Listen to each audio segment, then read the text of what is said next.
efectivamente, estamos llegando de la cumbre número 28 de cambio climático, donde justamente temas como la economía circular, por ejemplo, fueron por primera vez en la historia incluidos en la declaración final de esta cumbre de cambio climático. Es decir, que son nuevas formas de economía que ayudan a restablecer el equilibrio ambiental y eso está reconocido por este Acuerdo Climático Mundial.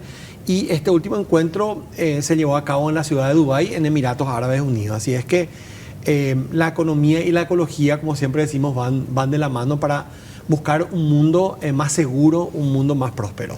Bueno, por supuesto que sí. Y Oscar, hoy me gustaría pedirte si nos puedes dar un contexto, una breve introducción para toda la gente que nos está mirando y que, bueno, no tiene idea de por qué se realizan estas cumbres, por qué decimos que es la cumbre número 28, cuál es el compromiso y el interés de los países que asisten allí. Y también Paraguay se asiste regularmente y su implicancia en todo esto. Totalmente. Bueno, la cumbre número 28 porque en el año 1992 se realizó, digamos, un encuentro a nivel global convocado por Naciones Unidas de todos los países del mundo en la ciudad de Río de Janeiro, aquí en el Cono Sur, para luchar en forma conjunta contra tres elementos que estaban creando ya en aquel entonces un desafío muy grande para el desarrollo de la humanidad.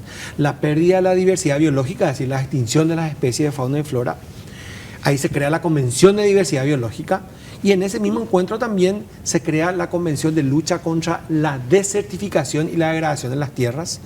El Chaco paraguayo, por ejemplo, es una zona semiárida que está incluida en este tipo de convenciones.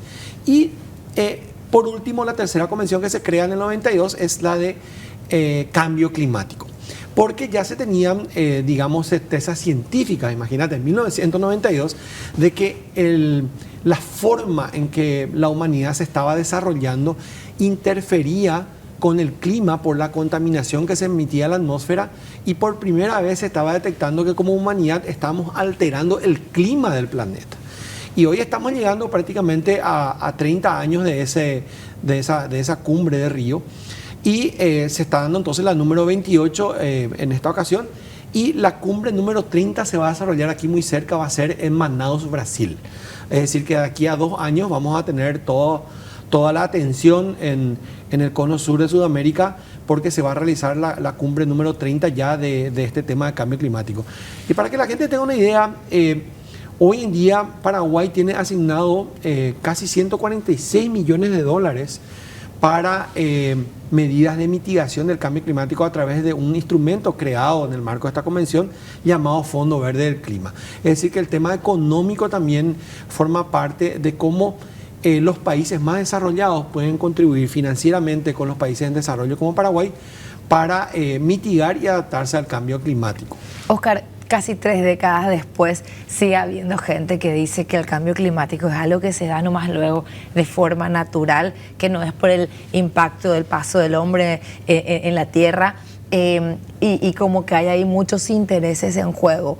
¿Cómo se da esta situación y cómo se responde a esa ola fuerte de gente otra vez que viene a decirnos eso, luego de que ya más o menos todos estábamos bien convencidos, como que encontramos voces incluso a nivel externo de gente referente en su área que habla sobre eso? Así mismo, imagínense que para darte un poco una respuesta a esa pregunta, que esta conferencia número 28 se desarrolló en uno de los países cuya economía depende de los combustibles fósiles, el caso de los Emiratos Árabes Unidos en la ciudad de Dubái.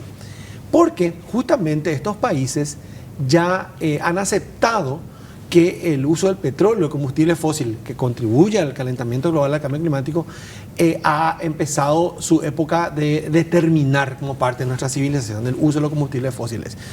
Y estos países ya están pensando a largo plazo, sin dudar, para que su desarrollo dependa del emprendimiento inmobiliario, del turismo, de la tecnología. Ellos ya están pensando en cómo cambiar su economía porque lo de hoy no le va a ser rentable para siempre. Mientras nosotros seguimos, digamos, en lo anecdótico, que si las manchas solares, que si las ondas electromagnéticas, que absolutamente no tienen base en ciencia, países productores de petróleo, imagínense, están ya planificando el futuro de sus ciudadanos en una economía sin petróleo. De hecho, que fue tan contundente esta respuesta de todos los países del mundo, sin dudar de que por primera vez en la historia y siguiendo los mandatos de la ciencia, el conocimiento científico, se incluyó en la conclusión final y oficial de esta conferencia número 28 la opción de dejar de lado gradualmente los combustibles fósiles. Por eso a esta COP número 28 se le llamó la COP del inicio del final de la era de los combustibles fósiles. Es decir, que estamos viviendo un cambio de era en nuestra civilización, y eso es un mensaje contundente a todas las personas que tratan de sembrar algún tipo de dudas. Es más, para el Paraguay es una gran oportunidad, como te mencioné, tiene asignado más de 140 millones de dólares del Fondo Verde del Clima, ya ha recibido una asignación por haber gestionado adecuadamente sus bosques, su naturaleza, de 50 millones de dólares. El propio Ministerio del Ambiente está mejorando sus capacidades institucionales gracias a este tipo de pago por resultados. Y también en esta COP número 28, por primera vez en la historia, se pudo organizar, dar las reglas para un fondo adicional especial de pérdidas y daños causados por el cambio climático, donde Paraguay también podría eventualmente recurrir si es que hay una sequía extrema, si tenemos una inundación extrema que genera una pérdida, una afectación de nuestro Producto Interno Bruto significativa, puede recurrir a ese fondo como una especie de seguro en relación al cambio climático. Es decir que nuestro país, antes que dudar, debería realmente nutrir su representatividad ante la Convención de Cambio Climático para poder acercar nuestra voz como país en desarrollo de que estamos siendo afectados por el cambio climático, pero también tenemos, digamos, naturaleza, podemos gestionar nuestros bosques, nuestra naturaleza de una manera de que podemos contribuir también a luchar contra el cambio climático. Es decir que somos afectados, pero también podemos ser parte de la solución. En ese punto, Oscar, me gustaría interrumpirte para hacerte la siguiente consulta, porque ahí también está en parte grande del debate que viene de los sectores productivos del país más conservadores y que dicen nos van a frenar nuestra posibilidad de crecimiento. Entonces, ¿esto es así realmente? ¿Hay limitaciones que intentan imponer desde los países más desarrollados?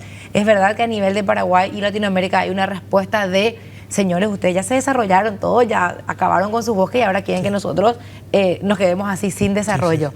Con el concepto de desarrollo de esa época, claro, en que desarrollo era acabar con los bosques, ¿verdad? Así mismo es. Bueno, ahí justamente hay una respuesta a nivel colectivo de los países que están haciendo un llamado para que todo lo que sea la lucha contra el cambio climático también se integre a la conservación de nuestra riqueza natural, que es la otra convención que te mencioné al principio, la Convención de Diversidad Biológica.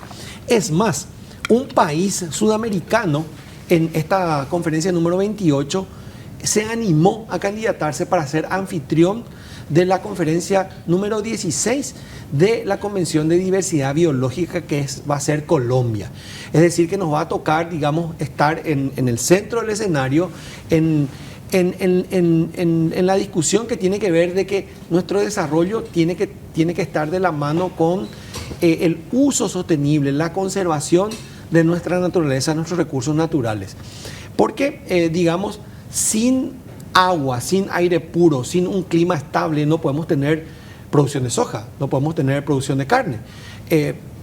Los estudios demuestran que cuando las olas de calor son muy frecuentes y muy extremas, hasta la producción lechera se reduce. A ver, tuvimos 3 años prácticamente seguidos de sequías y uno de los últimos fue el peor, es decir, una histórica sequía que bajó muchísimo nuestra producción en cantidad y calidad.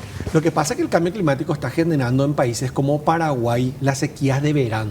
Nosotros históricamente teníamos veranos con bastantes lluvias, que es lo normal, nuestro verano más húmedo, pero en el año 2022, ya para el 2023, se dio este verano muy caluroso y sin lluvia, por sobre todo, donde se perdió prácticamente la mitad de nuestra cosecha.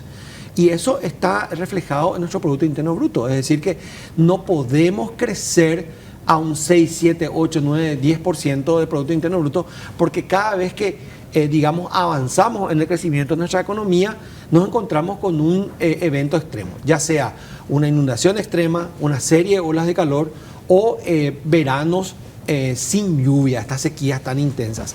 Es más, Para que uno pueda verificar como un ciudadano de a pie, digamos, lo que es el cambio climático, basta con asistir a los informes de la Administración Nacional de Electricidad, que estaba actualizando hace algunos días de que estamos ya sufriendo el sexto evento de picos de consumo de energía eléctrica en nuestro país. ¿Por qué menciono esto, Gladys? Porque nosotros que trabajamos el tema climático, estamos hablando de que en Paraguay tuvimos entre 6 a 9 olas de calor en este año. Entonces, generalmente el consumo del aire acondicionado se da en esos días seguidos de altas temperaturas.